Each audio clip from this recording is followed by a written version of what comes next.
Hello guys, स्वागत है आप सभी का हमारे यूट्यूब चैनल में। तो गाइज आज हम आपको बताने वाले हैं एक ऐसी थ्योरी के बारे में, एक ऐसी सिद्धांत के बारे में जिसके बारे में शायद आपने सुना हो, शायद आपने नहीं सुना हो। आज हम आपको बताएंगे कि ह्यूमन एवोल्यूशन के बारे में, यानी मानव की उत्पत्ति और मानव का विकास। कि आखिर मानव की उत्पत्ति क्या बंदर से हुई थी या कब हुई थी, किस तरीके से मानव की उत्पत्ति हुई थी, क्या ये बात सच है या झूठ है। तो ये आज हम आपको यही सब चीज़ें बताएंगे कि मानव की उत्पत्ति सच में बंदरों से हुई थी नहीं हुई थी, क्या आखिर मानव की उत्पत्ति कितने साल पहले और किस तरीके से हुई, किस तरीके से आज का जो मानव है, आधुनिक मानव है, क्या वो होमो सेपियंस के द्वारा से ही बना हुआ है। तो यही हम आज आपको बताएंगे अपनी इस वीडियो में। चलिए शुरू करते हैं।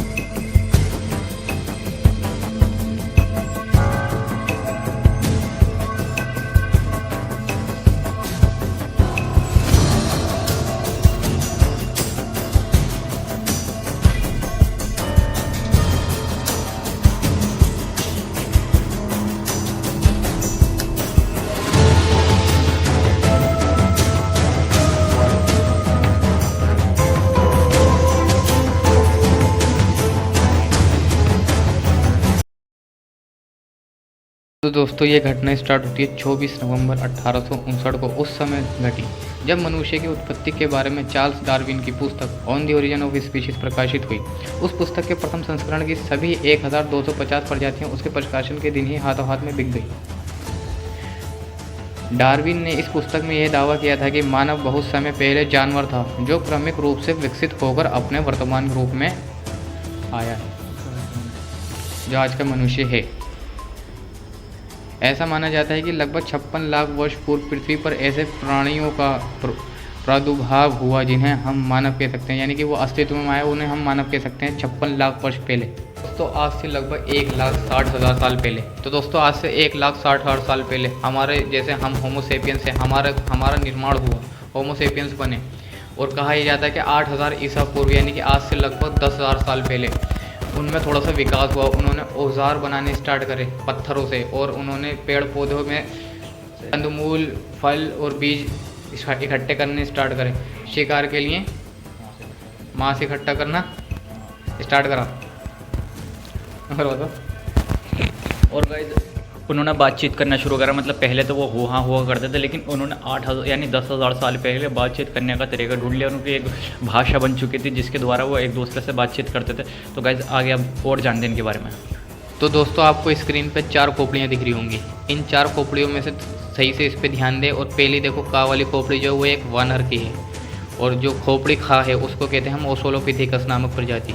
नीचे देखिए खोपड़ी गाहोम इरेक्ट, सीधे खड़े होकर चलने वाली की, यानी कि जो खा खोपड़ी है वो उसमें थोड़ा विकास हुआ था, तो उनकी खोपड़ी में जो दांत थे वो थोड़े अंदर को चले गए थे। और जो गाँव वाली खोपड़ी वो है होमो इरेक्ट्स की, जो कि थोड़े से सीधे खड़े होने स्टार्ट हुए थे। और खोपड़ी जो घा है वो है होमो सेपियंस की, यानी कि गाइस हमारी खोपड़ी शीतनशील प्रज्ञा मानव नामक प्रजाति की है, यानी कि हमारे सोचने वाले इंसान की है।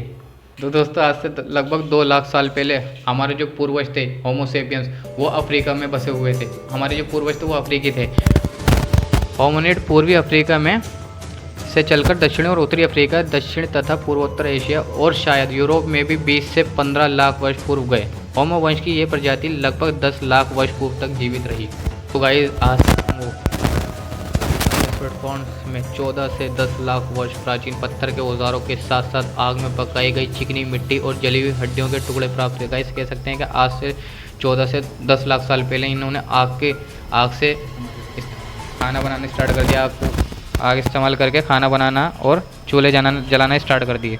दोस्तों फ्रांस में स्थित लेक्सकॉक्स और शोवे की गुफाओं में तथा स्पेन में स्थित अल्टामिरा की गुफाओं में जानवरों की सैकड़ों चित्रकारियाँ पाई गई हैं, जो 30,000 से 12,000 वर्ष पूर्व के बीच में कभी बनाई गई होंगी। इनमें गोरों अर्थात जंगली बैलों, घोड़ों, साकिन, हिरनों, मेमतों अर्थात विशालकाय जानवरों, गेंडों, शेरों, भालुओं, तेंदुओं, लकड़बग्घों और उल्लुओं आदि के चित्र शामिल हैं। तो आपने देख ही लिया कि आज से 30,000 साल पहले 30,000 साल पहले इन्होंने गुफाओं में रहते थे। ये गुफाओं में इन्होंने चित्रकारी की, बहुत सारे चित्र बनाए, तेंदुए वेंदुए के और बहुत सारे चित्र बनाए। तो गाइस 30,000 साल पहले के बाद 20,000 साल बाद, मतलब उसके 10,000 साल बाद, यानी 30,000 के 10,000 साल बाद, यानी 20,000 साल पहले इन्होंने अपनी झोपड़ी बनाने शुरू कर दी। इन झोपड़ियों में ये अंदर आग लगाया करते थे जिससे इन्हें गर्मी भी मिले और इनको खाना बनाने में आसानी होती थी, और ये जानवरों से भी बच सकते थे। ये बाहर भी आग लगाते थे झोपड़ियों के बाहर। तो गाइज़ अगली जो हमारी वीडियो होने वाली वो हम इसी टॉपिक को आगे बढ़ाते हुए बताएंगे कि इन्होंने आखिर किस तरीके से इन्होंने अपने कपड़े बनाए, किस तरीके से इन्होंने अपने औज़ारों को और बेहतर बनाया, यानी और पत्थर के औज़ारों को अच्छी तरीके से बनाया। किस तरीके से इन्होंने अपना सामान खींचने के लिए पत्थर के पहिए बनाए, लकड़ियों का इस्तेमाल करा, किस तरीके से इन्होंने गाड़ियाँ बनाई, और किस तरीके से धीरे धीरे आज के आधुनिक मानव में पूरी तरीके से कन्वर्ट होते चले गए। ये हम सब बताएंगे अपना डिटेल में। गाइस वीडियो अच्छी लगे तो वीडियो को लाइक कर दें, चैनल को सब्सक्राइब कर दें। मिलते हैं किसी नेक्स्ट वीडियो में किसी नेक्स्ट टॉपिक के साथ। तब तक के लिए बाय बाय, टाटा।